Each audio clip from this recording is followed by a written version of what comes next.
খায়ের গ্রামের লোকজন বহুবার আসছে এখানে, বহুবার আসছে। চায়ের দোকানে বৈশা, টঙের মধ্যে বৈশা চাও খাইছি, বিস্কিট খাইছি, আপনাদের গল্প করছি। মানে সব একা একা ড্রাইভার নিয়ে চলে আসছে, খুবই স্মৃতি রোমন্থন হয় আর কি। তারপরে আজকে যেহেতু কারণে আমি ইলেকশন করতে পারি নাই, ধানের শীষের করবো।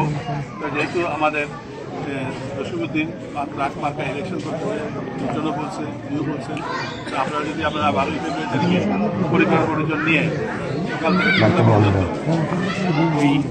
যে ট্রাক মার্কাকে যদি ভোট দেন, তাহলে মনে করবো যে আমাকে ভোট দিচ্ছেন, কারণের প্রতি তারেক রহমানকে ভোট দিচ্ছেন, আমাদের চেয়ারম্যান তারেক রহমানকে ভোট দিচ্ছেন, ইস্টনকে ভোট দিচ্ছেন, সবাইকে ভোট দিচ্ছেন। এটা ব্যক্ত